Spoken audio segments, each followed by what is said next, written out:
Assalamu alaykum barliq Sharq Turkistonlik qarindoshlar. Hammanglarniki shu vaqtinglar va har vaqtinglar xayrli bo'lsin.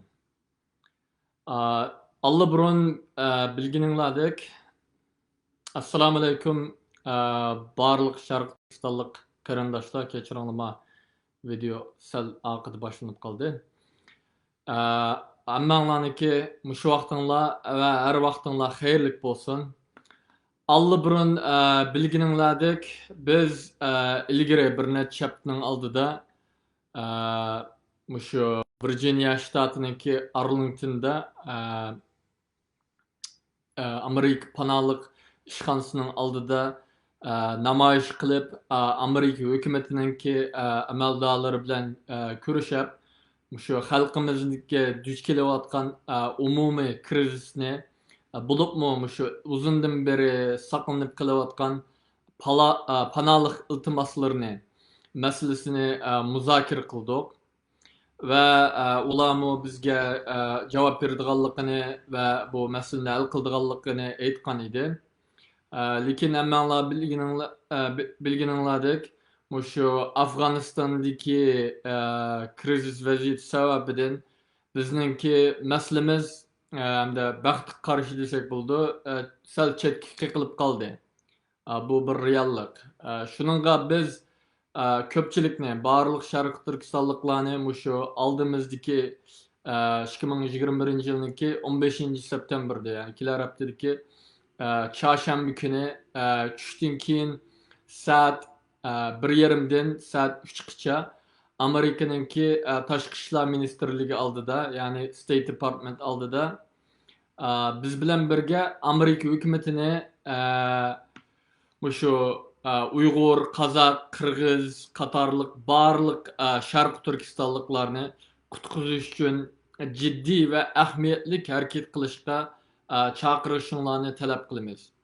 Biz Amerika hukumatini Uyg'urlarning shu panohlik masalasini, asylum meselelerini, yani umumiy shu ko'chmanlik, refugee krizisini tezdan hal qilishga harakat qilishga chaqiriq qilamiz va biz yana Amerika hukumatining Sharq Turkistonda davom qilayotgan Xitoyninki biz qarta yurgizayotgan irqiy qirg'inchilikni tugutish uchun, ya'ni to'xtatish uchun va tugutish uchun harakat qilishga chaqiriq qilamiz. Shundaqla yana Sharq Turkistonniki mustaqilligini asliga keltirish uchun Uyg'ur, Qozoq, Qirg'iz va boshqa Sharq Turkistonliklarningki demokratik arzusini e'tirof qilishini va qo'llashini chaqiriq qilamiz.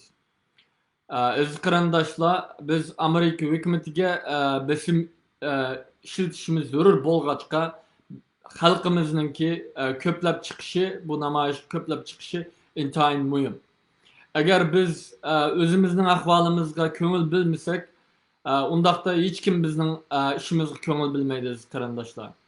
Shuningga bu videoni ambarlab do'stlaringlarga, oiladagilaringga, shu atrofdagi jamiyatimizdagi boshqa qarindoshlarga bu intayin muhim bo'lgan namoyishni asl qo'yishinglarni va bu namoyishga qatnashishga undashinglarni so'raymiz.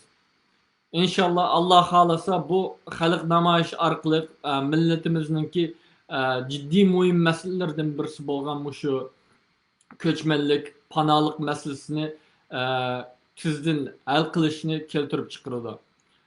İnşallah oldimizdagi kelar haftadagi chorshanba kunlik namoyishga sizlar bilan birlikda kurashga nasib bo'lgan. Assalomu alaykum.